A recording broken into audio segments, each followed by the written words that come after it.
warahmatullahi wabarakatuh. Perkenalkan, nama saya Nanda Putra Listianti. Di sini saya akan menjelaskan tentang konsep dasar IPA Fisika, panas, sifat, dan perubahan wujud zat. Untuk memenuhi tugas dari dosen saya, Ibu Nur Lutfi Rizka Heriati SPD NPD, sebelum mulai jangan lupa like, comment, dan subscribe. Terima kasih. Yang pertama, kita akan mulai dari konsep dasar IPA Fisika ya tadi, untuk panas, sifat, dan perubahan zat. Pengertian panas yang pertama itu, panas adalah suatu bentuk energi yang diterima oleh benda sehingga suhu benda atau wujudnya berubah. Panas dikenal juga dengan kalor. Teori kalor dasar yaitu yang pertama asas atau Azaz Black, Johnson Black. Kalor yang diterima sama dengan kalor yang dilepaskan. Yang kedua, Benjamin Thompson dari US. Kalor dapat terjadi akibat adanya suatu gesekan. Yang ketiga, Robert Marrier. Kalor adalah salah satu bentuk energi. Dan yang terakhir, James Prescott, kesetaraan antara satuan kalor. Selanjutnya, perbedaan suhu dan kalor. Kita baca suhunya dulu perbedaannya ya. Kalau suhu itu menyatakan derajat panas atau dingin suatu benda. Selanjutnya, suhu tidak menunjukkan benda cukup panas, suhu rendah menunjukkan benda cukup dingin. Selanjutnya yang terakhir, suhu dapat diukur langsung menggunakan termometer. Selanjutnya kita akan ke kalor. Kalor merupakan energi yang mengalirkan karena perbedaan suhu. Yang kedua itu, kalor mengalir dari suhu yang tinggi menuju suhu yang lebih rendah. Benda membeku karena melepaskan kalor dan benda mencair karena menerima kalor. Dan yang terakhir, kalor tidak dapat diukur langsung tetapi harus dihitung. Kalor dipengaruhi oleh jenis benda, wujud benda, dan massa. Selanjutnya itu suatu hukum kesetimbangan panas di mana kalor yang dikeluarkan sama dengan panas yang dilepaskan. Persamaan laju perpindahan panas. Rumusnya nanti ada di atas. Q, aku baca nih ya. Q sama dengan U titik A segitiga T, dengan Q sama dengan kalor yang dipindahkan, buka kurung white. Kalau U sama dengan konvensien perpindahan kalor menyeluruh, buka kurung W M kuadrat K, tutup kurung. Selanjutnya A, luas permukaan perpindahan kalor sama dengan M kuadrat, tutup kurung.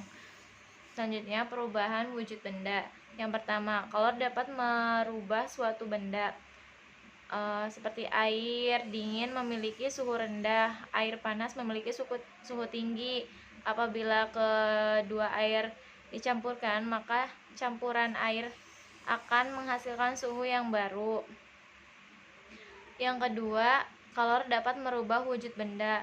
Ada 3 wujud benda, yaitu gas padat, gas cair, macam-macam perubahan wujud benda. Yang pertama itu membeku, cair, padat, contohnya membuat es batu. Yang kedua, mencair, padat, contohnya coklat meleleh. Yang ketiga, menguap, cair, gas, contohnya saat memasak air. Yang keempat, mengembun, gas cair, contohnya embun di pagi buta. Yang kelima, menyumbling, padat, gas, contohnya kapur barus. Dan yang terakhir, mengkristal, gas padat, contohnya salju. Selanjutnya, mekanisme perpindahan panas. Yang pertama, konduksi bantara antara produksi perpindahan panas jika panas mengalir dari tempat yang suhunya tinggi ke tempat yang suhunya rendah dengan menggunakan media. Contohnya, saat kita membakar salah satu ujung besi logam yang dipanaskan, maka panasnya akan menyebar ke seluruh bagian badan besi. Contohnya ada di samping. Selanjutnya itu konveksi, perpindahan panas yang terjadi antara permukaan dengan fluida yang mengalir sekitarnya dengan menggunakan media penghantar berupa fluida, cairan, atau gas. Macam-macam konveksi. Yang pertama, konveksi bebas atau alamiah. Perpindahan panas yang disebabkan oleh benda suhu dan benda rapat saja dan tidak ada tenaga dari luar yang mendorongnya. Contohnya, plat panas dibiarkan berada di udara sekitar tanpa ada sumber gerakan dari luar. Yang kedua, konveksi paksaan. Konveksi paksaan adalah perpindahan panas di aliran gas atau cair yang disebabkan oleh tenaga dari luar. Contohnya, plat panas dihembuskan sekitar dengan kipas atau blower. Contohnya itu rumus dasar hukum Newton. Ada di bawah, nanti bisa dilihat sendiri. Selanjutnya yang ketiga, radiasi sinaran adalah perpindahan panas yang terjadi karena pancaran sinar radiasi gelombang elektromagnetik tanpa memerlukan perantara. Contohnya ketika kita terkena sinar matahari. Dasar hukumnya adalah Stefan-Boltzmann. Selanjutnya, pengertian zat. Zat adalah sesuatu yang memiliki massa dan menempati ruang, sedangkan wujud zat merupakan bentuk-bentuk perbedaan yang diambil oleh berbagai fase materi berlainan. Sifat-sifat partikel suatu zat adalah sebagai berikut. Yang pertama, partikel tidak diam, tetapi terlalu bergerak atau bergetar. Yang kedua, di antara satu partikel dengan partikel yang lain terdapat gaya tarik-menarik. Yang terakhir, di antara satu partikel dengan partikel yang lain terdapat ruang antar partikel yang disebut pori-pori. Selanjutnya, wujud zat dikelompokkan menjadi 3. Yang pertama, zat padat, zat cair, dan zat gas. Ciri-ciri zat padat yaitu bentuk dan volumenya tetap. Contohnya kelereng yang berbentuk bulat dipindahkan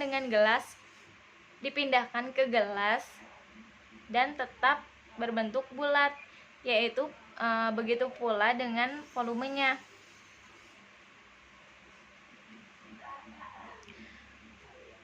Partikel zat dapat memiliki sifat seperti berikut. Yang pertama, letaknya sangat berdekatan. Yang kedua, susunan teratur. Yang ketiga, geraknya tidak bebas, hanya bergetar dan berputar di tempatnya. Selanjutnya, zat cair. Zat cair memiliki volume tetap, tetapi bentuk berubah-ubah sesuai dengan yang ditepatinya.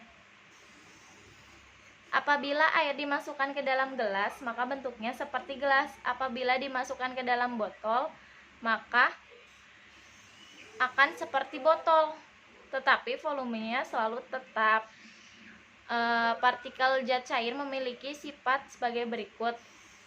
Yang pertama, letaknya berdekatan. Yang kedua, susunannya tidak teratur. Dan yang ketiga, gerakannya agak bebas sehingga dapat bergeser dari tempatnya, tetapi tidak lepas dari kelompoknya.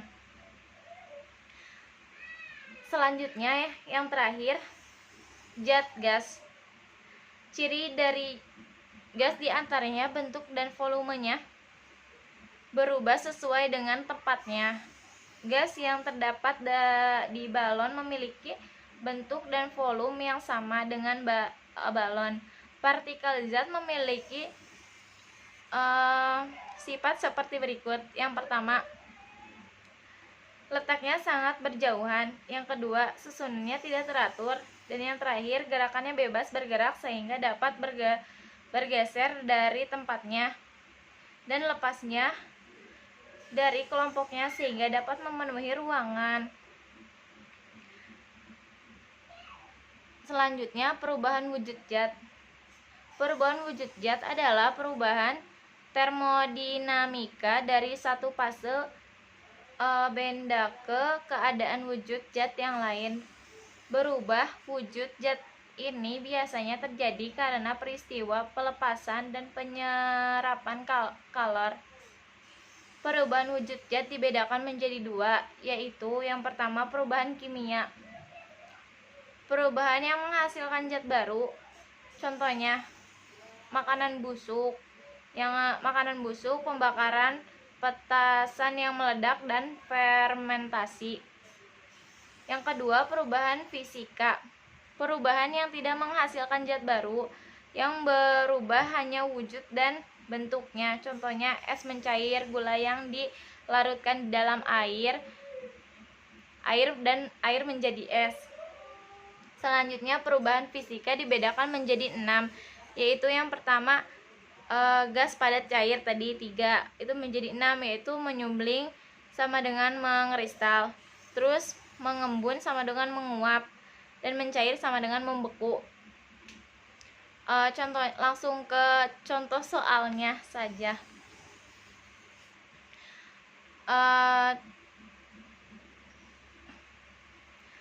Contohnya itu perak mempunyai titik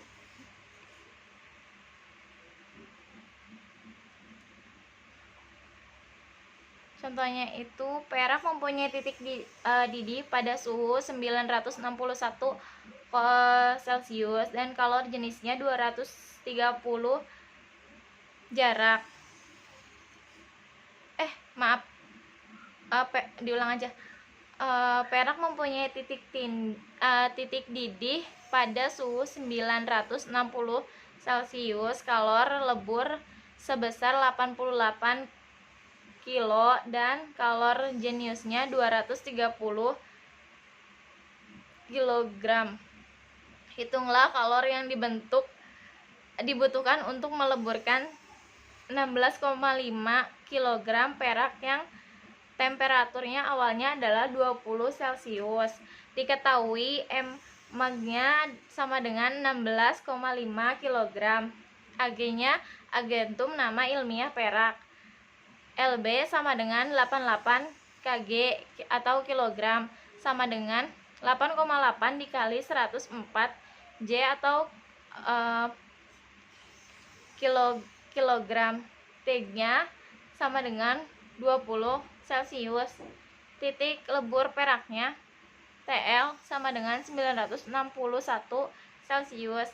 C-nya sama dengan 230 J atau kilogram Celcius.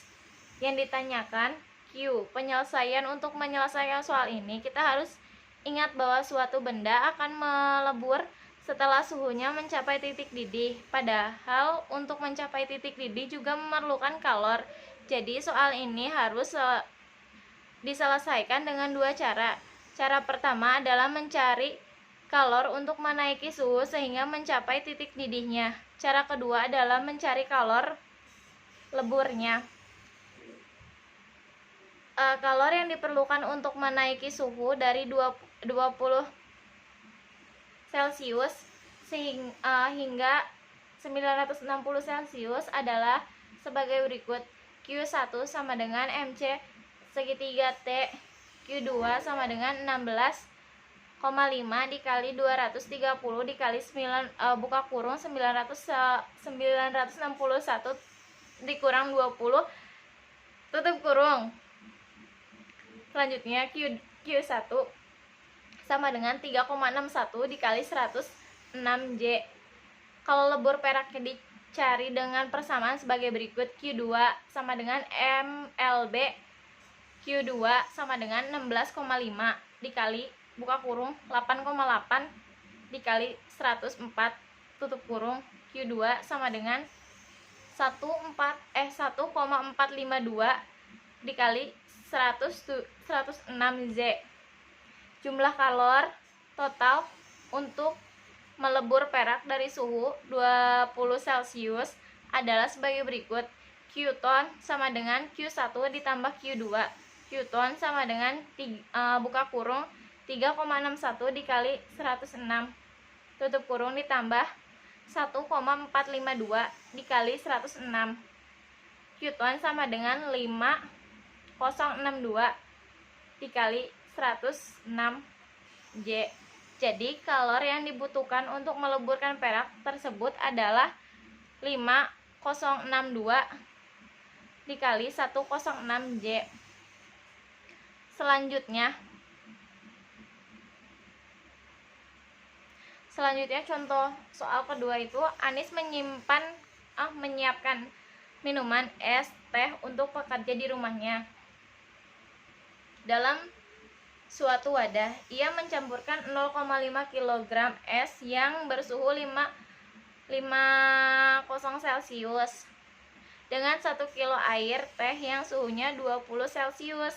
Apabila pertukaran kalor yang hanya terjadi pada kedua benda, C sama dengan 2.100 J atau Kg 0C, dan cair sama dengan 4.20 J. Kalor berapa suhu air minuman tersebut? Diketahui mass sama dengan 0,5 kg, T sama dengan min 50 C, CC-nya sama dengan 2.100 J kg Celcius. Airnya 1 kilo, airnya 20, cairnya 4.200 kilo Celcius. Ditanyakan TC. Jawabannya, untuk mencari suhu campuran TC kita dapat menerapkan asas Black, yaitu sebagai berikut. Cair gas mark kali, nanti ada penjelasannya di atas untuk rumus-rumusnya. Pokoknya jadinya itu suhu air minumnya tersebut adalah 15 Celcius. Lanjut ke soal terakhir.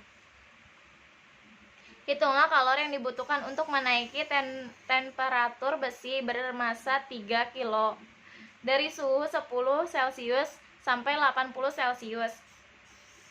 Diketahui besi sama dengan 450 Z kilogram, diketahui sama dengan 3 kilo. Yang ditanyakan itu Q. Nanti di atas ada soalnya. Q jawabannya, untuk mencari banyaknya kalor yang dibutuhkan kita dapat menggunakan persamaan sebagai berikut. Q sama dengan MC segitiga T, Q sama dengan 3 kali 450 dikali 70. Q sama dengan 9,45 dikali 107 J sama dengan 94,5 kJ. Jadi kalor yang dibutuhkan adalah 94,5 kJ. Sekian presentasi yang bisa saya sampaikan. Kurang dan lebihnya mohon dimaafkan bila banyak perkataan yang melenceng atau tidak sesuai, mohon dimaafkan. Terima kasih telah menonton. Wassalamualaikum warahmatullahi wabarakatuh.